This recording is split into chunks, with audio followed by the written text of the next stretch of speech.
Hello guys and welcome back to my channel सिर्फ IAS.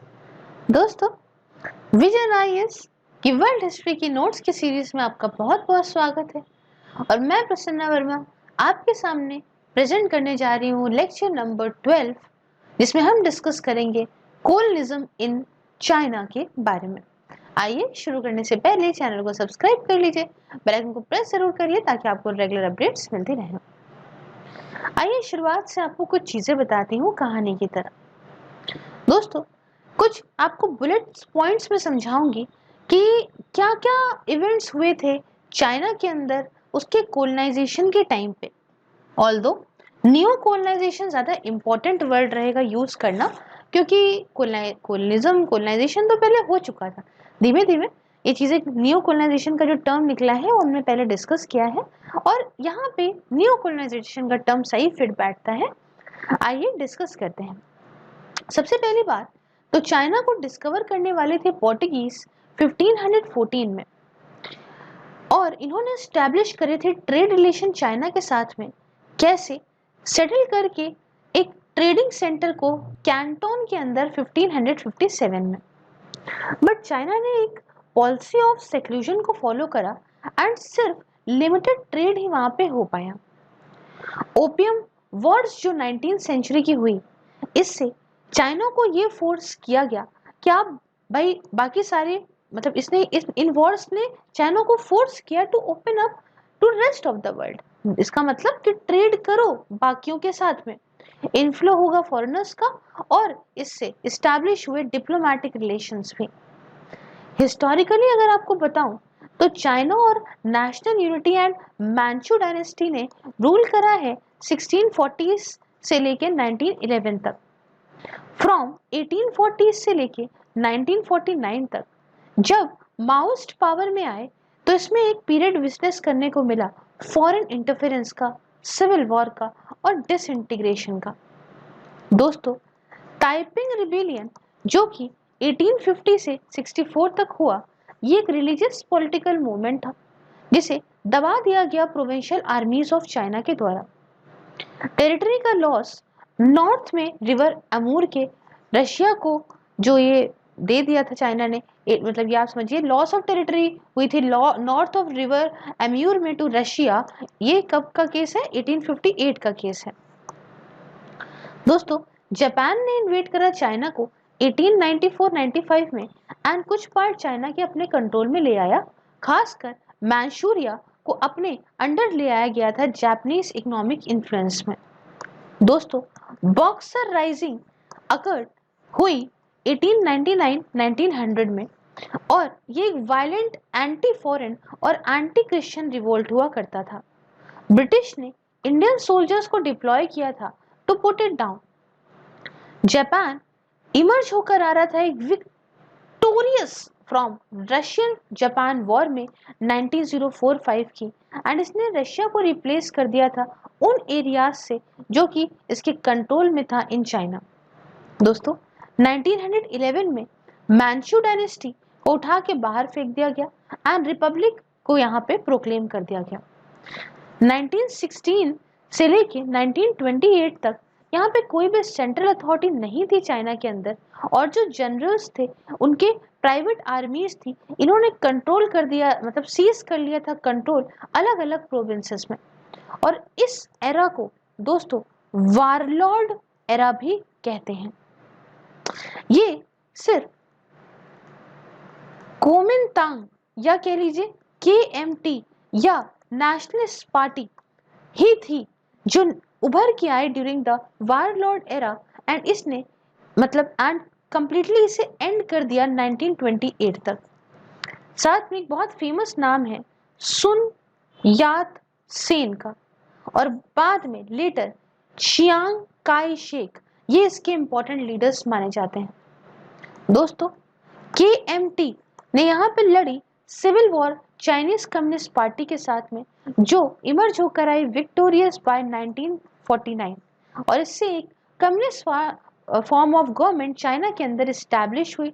While जो कि ये शियांग काय शेक हैं, ये भाग गए ताइवान में और यहाँ से ऑपरेट करने लगे एक गवर्नमेंट इन एक्साइल। अभी फिलहाल ताइवान और चाइना का जो यूएस की जो चली गई हैं वहाँ पे, उसको लेके काफ़ी इशू गरमाया भी हुआ है, तो आप थोड़ा सा बैक से इस चीज़ों को समझिएगा। आइए कुछ डिटेल्स ऑफ इवेंट्स की बात करते हैं चाइना के अंदर। दोस्तों, जैसे मैंने बताया कि चाइना को डिस्कवर्ड करा गया पोर्टुगीज के द्वारा 1514 में एंड ट्रेड रिलेशन को एस्टैब्लिश करा गया by setting up a trading centre in Canton in 1557। अब क्या हुआ, बाय 1730s सारे ही यूरोपियन नेशंस वो ट्रेड कर रहे थे चाइना के साथ में, वाइल यूएसए ने ट्रेड करना शुरू कर दिया इससे 1984 में। बट चाइना ने एक पॉलिसी ऑफ सेक्लेशन को फॉलो किया आफ्टर यूरोपियंस स्टार्टेड मेडलिंग इन अफेयर्स। खासकर क्रिश्चियन मिशनरीज रोम से, और रोम जो है, रोम वॉज स्टिल 1870 तो सपोर्ट कर रही थी ना फ्रेंच आर्मी, दस फ्रांस तो इन्वॉल्व था चाइना के अंदर भी, और चाइना ने सिर्फ अलाउ करा लिमिटेड ट्रेड को through select Chinese traders and सिर्फ और सिर्फ कैंटोन पोर्ट के थ्रू, मतलब वाया, सिर्फ और वाया कैंटोन पोर्ट के थ्रू। आइए, तो जो अब मैंने आपको बताया था ना कि जो 2 ओपियम वॉर्स हुई, इसके चलते चाइना को मजबूरन ओपन करनी पड़ी अपनी ये इकोनॉमी। आइए समझते हैं क्या हुआ। हुआ क्या कि 19th सेंचुरी में चाइना के पास कमजोर सरकार थी in the form of Manchu dynasty. Britain जो था ये बन गया एक मेजर ट्रेड पार्टनर, बट इसका काफी ज्यादा ट्रेड डेफिसिट था। क्यों? क्योंकि चाइना एक सेल्फ सफिशिएंट जो है देश था एंड इंपोर्ट बहुत ही कम करता था वेस्ट से। ब्रिटिश के अंदर ये बर्डन फेस कर रहा था अपने ट्रेड डेफिसिट का, एज चाइनीज ने सिर्फ और सिर्फ एक्सेप्ट करा था सिर्फ प्रीशियस मेटल्स को, जैसे गोल्ड को, as a payment for exports to Britain, खासकर अपनी टी को और सिल्क को बेचने के लिए। इस प्रॉब्लम के सोल्यूशन के लिए ब्रिटिश ने शुरुआत करी एक्सचेंज करना ओपियम को एज पेमेंट, एंड इसे अपोज किया गया चाइना के द्वारा, और इसी वजह से हुई ओपियम वॉर्स, जो कि हुई, एक हुई 1840 से 42 तक और एक हुई 1858 में। जब पहली ओपियम वॉर हुई तो ब्रिटिश ने यहाँ पे टुक ओवर करा हांगकांग को और एक्सट्रैक्ट करा ट्रेड कंसेशंस को चाइना से। इन्होंने स्टैब्लिश करा ब्रिटिश सोवेनिटी को ओवर ट्रेड सेंटर्स, और चाइना जो था वो कोर्स था अब into giving up the opposition to trade with the West. Major port जो चाइना के थे वो ओपन हो गए अब ब्रिटिश ट्रेड के लिए और रेसिडेंस के लिए। फ्री ट्रेड को इम्पोज कर दिया गया चाइना के ऊपर। इसका मतलब कि ब्रिटिश अब ट्रेड कर सकते थे किसी भी चाइनीज ट्रेडर के साथ में, और यहाँ पे कस्टम ड्यूटीज को भी कम कर दिया गया था। साथ में ब्रिटिश के जो डिप्लोमेट थे वो परमानेंटली अब चाइना में यहाँ पे स्टेशन करे गए, रोके गए, और ब्रिटिश सिटीजन्स चाइना के अंदर could only be prosecuted under the British law. अब इन दोनों ही ओपियम वॉर्स के बीच में यूरोपियन नेशंस और यूएसए ने साइन करा ट्रेड अग्रीमेंट को चाइना के साथ में, बट जो यूरोपियन नेशंस था इसने इच्छा जताई कि ज्यादा फेवरेबल ट्रीटीज की, जिसकी वजह से सेकेंड ओपियम वॉर हुई। दोस्तों, सेकेंड ओपियम वॉर के बाद जो ट्रेड ट्रीटीज थे उनको फिर से रिवाइज करा गया, इवन और ज्यादा चाइनीज पोर्ट्स को अब ओपन कर दिया गया ट्रेड के लिए। यूरोपियन शिप्स को राइट्स मिले ट्रांजिट करने के चाइनीज रिवर्स में, और यूरोपियंस वो फ्रीली ट्रैवल कर पाते थे, अब कर सकते थे अक्रॉस चाइना। दोस्तों, China was made to guarantee security of life of missionaries, and जो मिशनरीज थे इनको राइट दिया गया कि आप अब चर्च वगैरह को कहीं पे भी चाइना के अंदर एस्टैब्लिश कर सकते हो। आयरॉनिकली इन सब के साथ रिलीजियसिटी भी आ गई चाइना के अंदर, ऑब्वियस सी बात है, ये अपना क्रिश्चियन भी आ गया और ओपियम मतलब क्रिश्चियनिटी भी आ गई, और ओपियम वॉर्स जो है वो भी लीगलाइज्ड हो गई। दोस्तों, जब सेकेंड ओपियम वॉर हुई उसके बाद बहुत सारे यूरोपियन नेशंस, कुछ तो साउथ अमेरिकन नेशंस भी थे, और जापान ने भी इवन एस्टैब्लिश करा ट्रेड रिलेशन को इस चाइना के साथ में। इसलिए अब चाइना ओपन हो गया था अलग अलग इंपीरियलिस्ट पावर्स के सामने, और धीमे धीमे इसने अपना जो है एस्टैब्लिश करा स्फीयर्स ऑफ इन्फ्लुएंस को चाइना के अंदर। कहानी आगे बढ़ती है। Loss of territory north of river Amur to Russia in 1858। ये कैसे हुआ थोड़ा समझते हैं। दोस्तों 1858 की बात है, चाइना कमजोर था और ये हार चुका था सेकेंड ओपियम वॉर में, एंड ये फाइट कर रहा था and was fighting the Taiping rebellion. अब 1858 में ही रशिया ने डराया कि हम अटैक करेंगे और इसकी वजह से चाइना डरा और फोर्स हुआ कि हैंड ओवर करते एक बहुत भारी टेरिटरी नॉर्थ में जो आती है रिवर एम्यूर के रशिया को। आइए चीजों को आगे बढ़ाते हैं और मैंशू डायनेस्टी और वार लॉर्ड एरा के बारे में आपको बताते हैं। दोस्तों मैंशू डायनेस्टी ने रूल किया चाइना के अंदर 1640 से 1911 तक। जैसे मैंने पहले बताया कि फर्स्ट ओपियम वॉर तक इन 1840s मैंशू रूलर्स ने पॉलिसी ऑफ सेक्लूशन या आइसोलेशन, मतलब अपने आप को अलग रखना, इसे ही फॉलो करा और ये सस्टेन कर पाई आइसोलेस पॉलिसी को। क्यों? क्योंकि चाइना आत्मनिर्भर था, सेल्फ सफिशिएंट था हर चीजों में और इसके पास एक अच्छा पॉजिटिव बैलेंस ऑफ ट्रेड था, मतलब इंपोर्ट कम और यहाँ पे एक्सपोर्ट ज्यादा बाकी सारे वर्ल्ड से।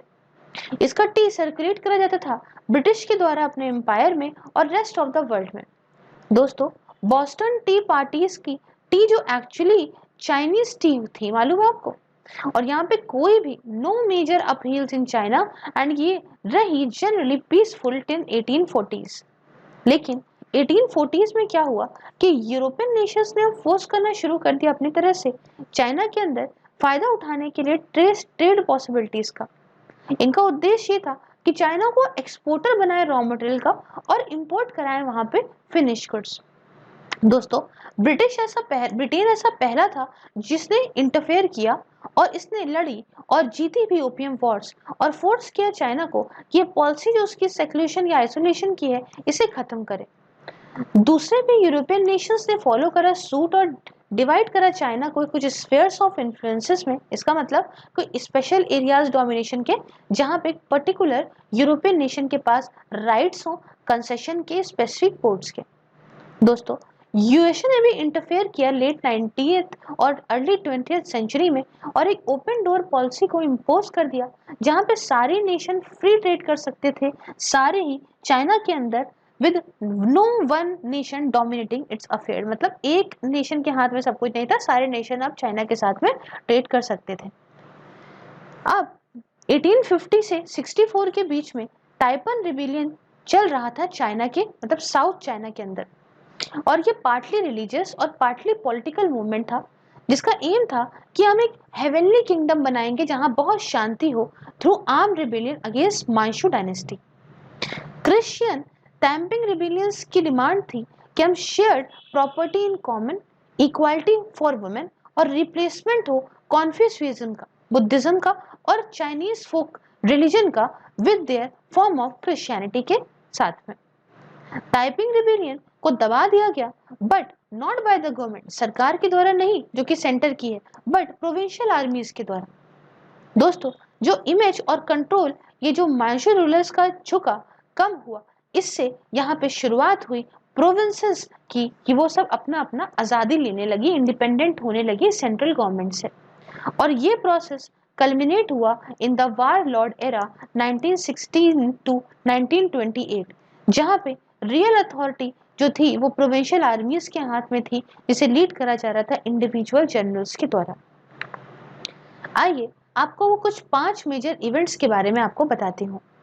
इवेंट्स में सबसे पहले जो ये इवेंट्स की शुरुआत हुई थी ना before the beginning of warlord era, उसमें सबसे पहले हुई सीनो जापान वॉर 1894-95 में। इस वॉर को लड़ा गया था मेनली कोरिया पे और which was hitherto under the control of China. हारने के बाद चाइना ने रिकॉग्नाइज करा कोरिया को एक इंडिपेंडेंट स्टेट के तौर पे और जापान ने ऑक्यूपाइड हालांकि कोरिया को 1910 में कर लिया था। साथ में चाइना को फोर्स करा गया कि अपनी कुछ टेरिटरी वो जापान को दे दे इन साउदर्न चाइना। दोस्तों फॉरमासा ताइवान जो है इसे ऑक्यूपाइड करा जापान ने और यहाँ पे सेन काकू आइलैंड्स जो कि साउथ चाइना सी में है, जो आज के टाइम पे एक पॉइंट ऑफ कंटेंशन है चाइना और जापान के बीच का, ये भी अनेक्स कर लिए गए थे जापान के द्वारा इस वॉर के बाद। साथ में मैंचूरिया भी इकोनॉमिक इन्फ्लुएंस में आ गया था जापान की, जहां पे इसने अपनी लॉट ऑफ कैपिटल इन्वेस्टमेंट करी थी 1890s के बाद। मैंचूरिया काफी ज्यादा इंपॉर्टेंट है क्योंकि यहाँ पे बहुत ज्यादा कोल और मिनरल के रिजर्व्स हैं और ये प्रोवाइड करता है पैसिफिक ओशन में एक्सेस भी। और जापान ने इनवाइट करा रशियन कंट्रोल ऑफ मैंचूरिया को आफ्टर 1858। नेक्स्ट इवेंट जो उसके पहले हुआ था वो था बॉक्सर रिबेलियन 1899 से 1900 के बीच में। दोस्तों 1900 आते आते चाइना डिवाइड हो गया था स्फीयर्स ऑफ इन्फ्लुएंस में, thus China was reduced to a status of international colony।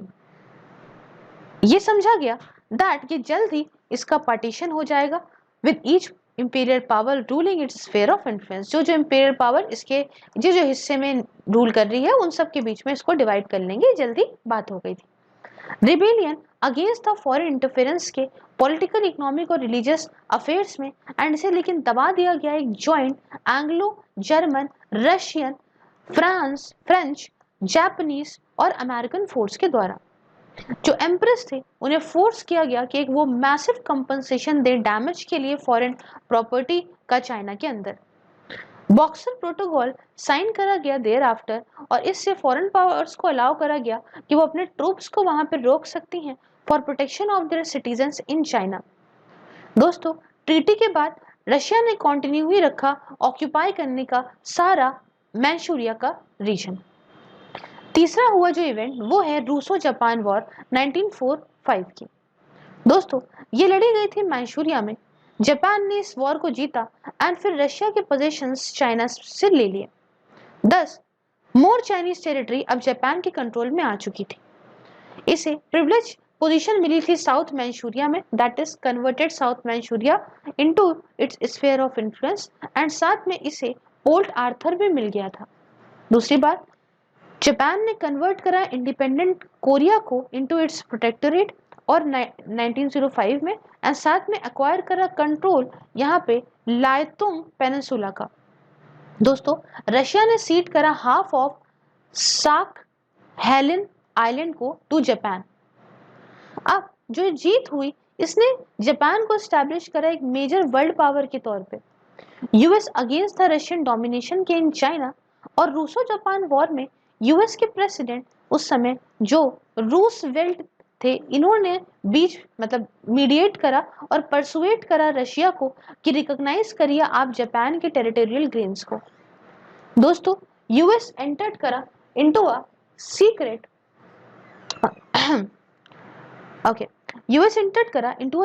Agreement with the Japan to allow the US freely in these areas की भाई आप हमें इन सारे एरियाज में फ्रीली यहाँ पे रहने दीजिए। 10 यूएस ने शुरुआत करी पॉलिसी ऑफ अपीसमेंट की टुवर्ड्स जापान, जिसकी वजह से जापान का इंपीरियलिज्म और बढ़ गया और इसने इसे अलाउ करा कि एक मेजर पावर बने और यूएस का जो राइवल बने पैसिफिक के अंदर। Russia defeat at hands of a Asian country on one hand और साइकोलॉजिकली इसने बूस्ट करा एशियंस को in their independence struggle on the other hand. दूसरी तरफ देखें तो इसने कमजोर बना दिया था रशियन सिजारिस्ट रिजाइम को अपने ही यहाँ। जो डिफीट थी काफी इंपॉर्टेंट रीजन थी जो ये सिजार ये जो है ना ये इसके डिक्लाइन में और इसने कल्टीमेट करा इसे रशियन रेवोल्यूशन को 1905 में that bought limited constitution monarchy और देन 1917 में इसने एक कम्युनिस्ट रिजाइम को एस्टैब्लिश करा। नेक्स्ट इवेंट जो हुआ वो रहा वेस्टर्न एजुकेटेड चाइनीज यूथ का। दोस्तों ये लॉन्च कराए अर्ली 1900s में विद रेडिकल रिवोल्यूशनरी आइडियाज। इन्होंने ये इच्छा जताई कि हम मैशू डायनेस्टी को उठा के बाहर फेंक दें एंड सम लाइक जैसे सुन यात सेन है वो चाहते थे इस्टेब्लिश करना है यूएसए टाइप डेमोक्रेसी को। इन्होंने इस्टेब्लिश करा यहाँ पे क्यू मिन तांग या फिर आप कह लो KMT को या नेशनलिस्ट पार्टी कह लो, इसको इस्टेब्लिश करा। नेक्स्ट आता है रिपब्लिक चाइना इन 1911। दोस्तों मैशू डायनेस्टी का रूल खत्म हो गया इन द रेवोल्यूशन इन 1911 जब ज्यादातर प्रोविंसेस ने अपने आप को इंडिपेंडेंट घोषित कर दिया। नई सरकार ने कोशिश करी एक डेमोक्रेटिक रिफॉर्म्स की जिसे डिमांड कर रहा था यंग इंटेलेक्चुअल, बट प्रोविंशियल आर्मीज ने अपोज करा ऐसे रिफॉर्म्स को एंड एक मिलिट्री कूप में 1911 में नासेंट गवर्नमेंट को यहाँ से उठा के बाहर फेंक दिया गया। चाइना को प्रोक्लेम करा गया एक रिपब्लिक के तौर पे अंडर द मिलिट्री जनरल जिनका नाम था युआन सी काय। इनको एक प्रेसिडेंट के तौर पे किया गया। जब युआन ने खुद को एम्परर बना दिया 1915 में against the wishes of provincial आर्मीज, तो इनको भी रिमूव कर दिया गया पावर से एंड वार लॉर्ड एरा की शुरुआत हुई थी 1916 से लेके 1928 तक। कहानी आगे बढ़ती है और अब बात आई वर्ल्ड वॉर 1 1914 से 19 तक चली। दोस्तों, वर्ल्ड वॉर 1 के टाइम पे जापान ने कैप्चर कर लिया ज्यादातर टेरिटरी चाइना की in form of Kiaochow islands and Shantung province. हालांकि इसने अग्री करा कि वो इन सारे एरियाज को फ्री कर देगा, है ना, मतलब समझो। हालांकि it agrees to free these areas during a conference in Washington जो कि 1921 में हुई थी। बदले में ये एक लिमिटेशन चाहता था on presence of US, British, French navies in the Pacific Ocean. अब आया वारलॉर्ड एरा 1916 से 28।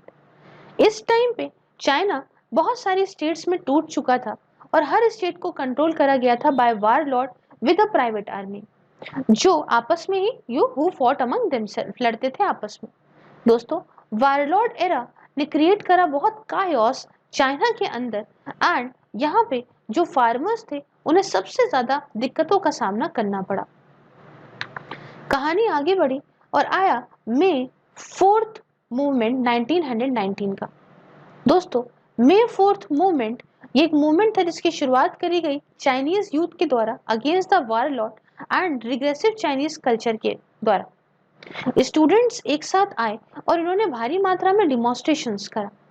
चाइनीज कम्युनिस्ट पार्टी को बनाया गया 1921 में एंड ये सिंपैथेटिक थी to a cause of peasants, किसानों के कॉज को लेके, जो कि बहुत ज्यादा दबाए जा रहे थे, बहुत ऑप्रेस सेक्शन था सोसाइटी का इस वारलॉर्ड एरा के अंदर।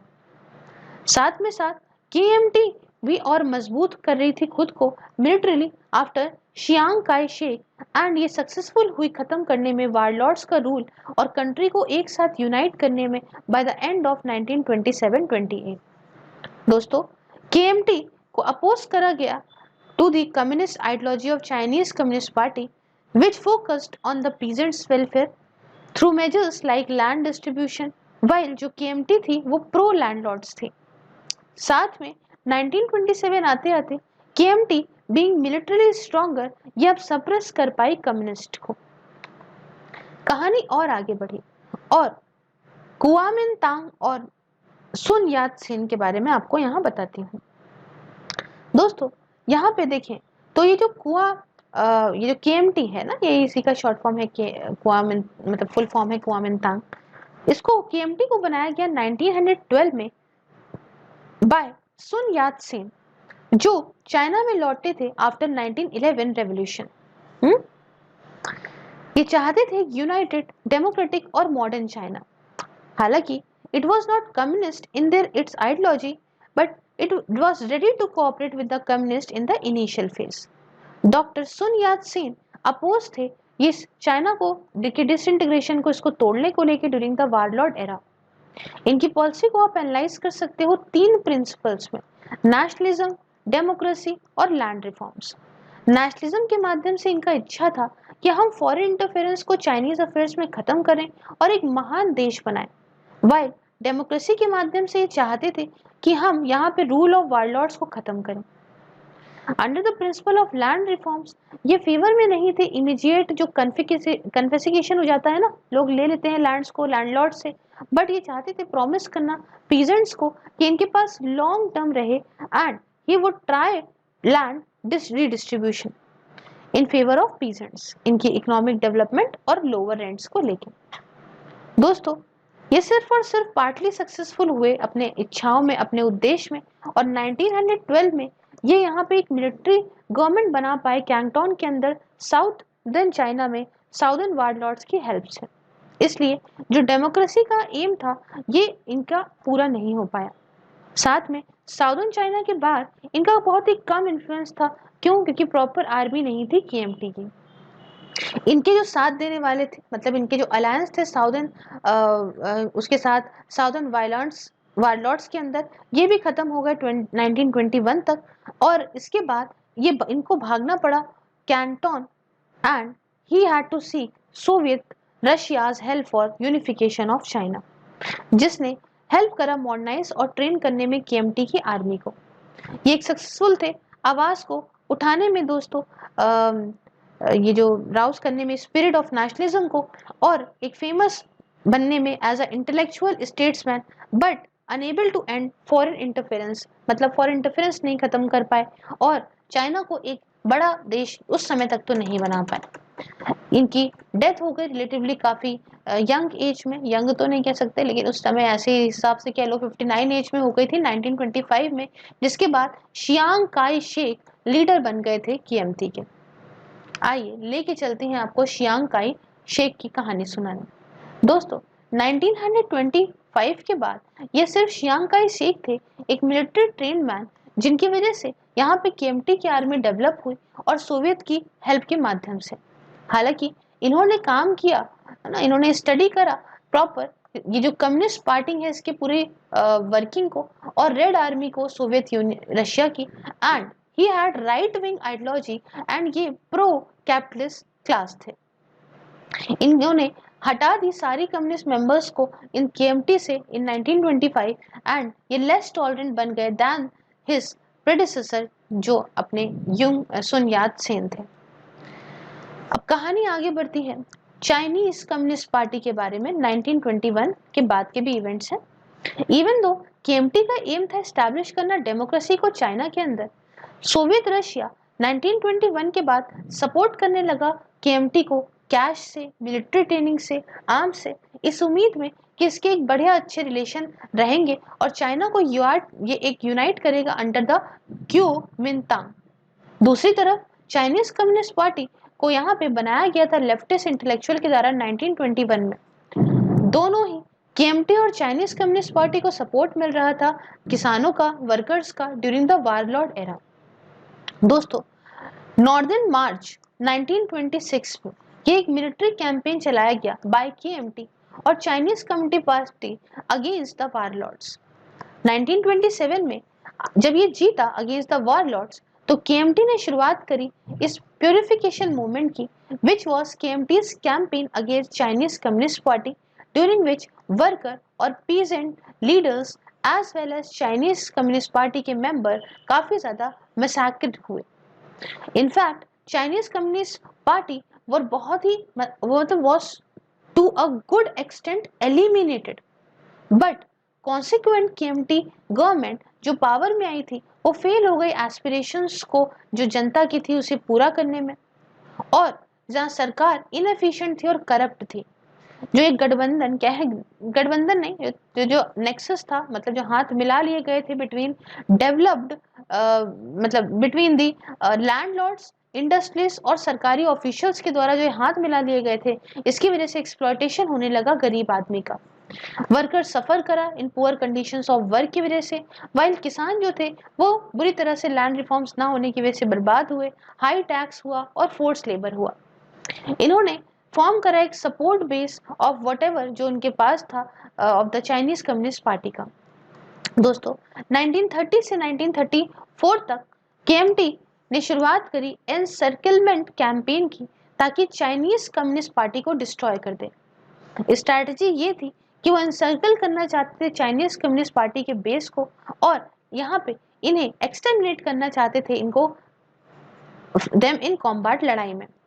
1934 में कम्युनिस्ट भाग मतलब निकल पाए in famous in this context escape in famous in this context whereby 8 lakh Chinese communist cadres were able to breach the KMT trap Chinese Communist Party headquarter in southwest China, and इन्होंने set out करा on the famous 6000 mile long march को जो कि चली from south west China से mountains तक जो कि नॉर्थ में है।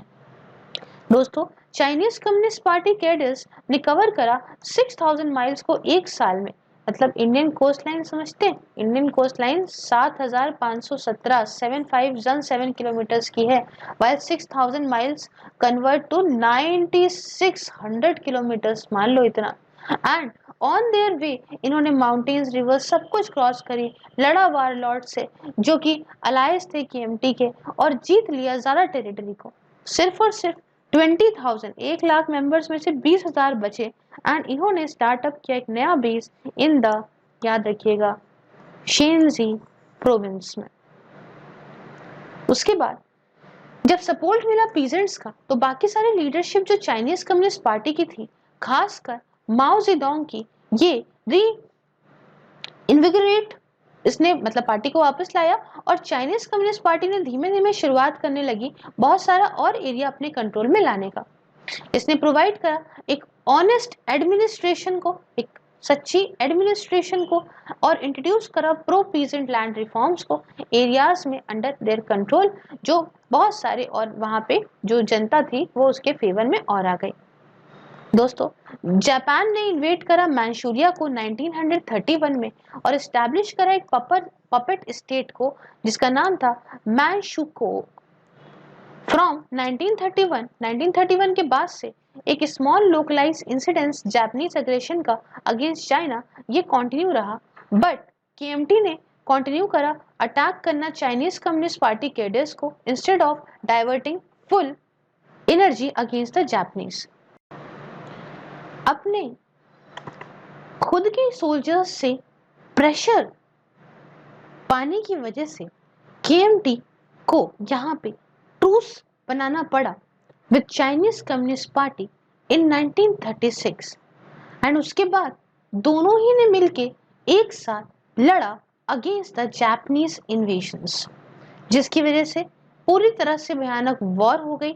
जब जापान ने 1937 में शुरुआत करी एक फुल फ्लेश्ड इन्वेजन की चाइना के, इसे हम कहते हैं सेकेंड सीनो जापान वॉर 1937 से 45 तक की, एंड ये पार्ट बना वर्ल्ड वॉर 2 का। दोस्तों, केएमटी की जो फोर्सेस थी वो क्विकली हरा दी गई जापानीज आर्मी के द्वारा, वाइल जो चाइनीज कम्युनिस्ट पार्टी के कैडर्स थे इन्हें ज्यादा सक्सेस मिली due to guerrillas warfare strategy की वजह से। इससे सपोर्ट बेस्ड कम्युनिस्ट का जो अभी पैट्रियाटिक दिख रहे थे भाई वो और बढ़ा, और साथ में माओ जेडोंग जो चेयरमैन थे चाइनीज कम्युनिस्ट पार्टी के सिंस 1931, इन्होंने यहाँ पे डिले नहीं करी रिफॉर्म प्रोसेस में और इसे रिज्यूम कर दिया जितनी जल्दी हो सका उतनी जल्दी, इवन वॉर के चलते। फॉर एग्जाम्पल, इन्होंने शुरुआत करी रेक्टिफिकेशन प्रोग्राम की 1942 में, जिसके अंदर इंटेलेक्चुअल, स्टूडेंट और अर्बन यूथ को भेजा करा रिमूव करने के लिए, मतलब गांव गदवाज भेजा गया, गांव वगैरह में दूर दराज के जो गांव है वहां भेजा गया काम करने के लिए, फील्ड्स में किसानों के साथ समझने के लिए, एम्फेथाइज करने के लिए, उनका दुख दर्द समझने के लिए कि वो किस जिंदगी से गुजर रहे हैं, उनकी जिंदगी क्या मुश्किलें हैं। इसलिए सीनो जापान वॉर के टाइम पे ही चाइनीज कम्युनिस्ट पार्टी वो अपना मिलिट्री कंट्रोल बढ़ा चुकी थी चाइना के अंदर by guerrilla warfare strategy and enlist करके ज़्यादा से ज़्यादा चाइनीज पीजेंट्स और वर्कर्स को। दोस्तों, 1945 के बाद जो सिविल वॉर है वो रिज्यूम फिर से हुई चाइनीज कम्युनिस्ट पार्टी और साथ में क्योमिनतांग के बीच में। दोस्तों, यूएसए और यूएसएसआर ने टेरिटरी को ऑक्यूपाई करा चाइना की, जापान को हरा के, एज यूएसए अगेंस्ट था कम्युनिज्म के, जो इसने हैंड ओवर कर दिया था टेरिटरी को under its occupation to Kuomintang, while Russia ने हैंड ओवर कर दिया मैनचूरिया को चाइनीज कम्युनिस्ट पार्टी को। इसलिए अब जो चाइनीज सिविल वॉर है ये पार्ट बन गई कोल्ड वॉर का, वेयर बाय यूएसए सपोर्ट कर रहा था केएमटी को और यूएसएसआर सपोर्ट कर रहा था चाइनीज कम्युनिस्ट पार्टी को। 1949 आते आते चाइनीज कम्युनिस्ट पार्टी एक विक्टोरियस इमर्ज होकर आई, as its red army was by then relatively काफी लार्ज थी, वेल आर्म्ड थी विद सोवियत वेपन्स। इसने फोर्स करा शियांग काय शेक को कि वे भाग जाए ताइवान में, जहां पे इन्होंने सेटअप करी गवर्नमेंट इन एग्जाइल पूरे ही चाइना के लिए। ये जो सरकार थी वो रिकॉग्नाइज करी गई as the legitimate government of China, इसे यूएसए ने यहाँ पे जो है रिकॉग्नाइज करा वाइल जो न्यू कम्युनिस्ट स्टेट थी वो इमर्ज होकर आई मैप के अंदर वर्ल्ड के इन टेरिटरी ऑफ मेनलैंड चाइना। तो ये पूरी कहानी जो हमने आपके साथ डिस्कस करी, आई होप आपको लेक्चर अच्छा लगा होगा। If yes then do like share and subscribe. और ऐसी वीडियोस देखने के लिए आप मेरे काम में मुझे सपोर्ट कर सकते हो, ज्वाइन कर सकते हो। इसके साथ यहाँ पे फेसबुक की बात करें तो फेसबुक पे लेक्चर्स आपको मिल जाएंगे। इंस्टाग्राम पे आप मेरे जाके मुझे फॉलो करके बहुत सारे एमसीक्यूज को अटेंड कर सकते हो।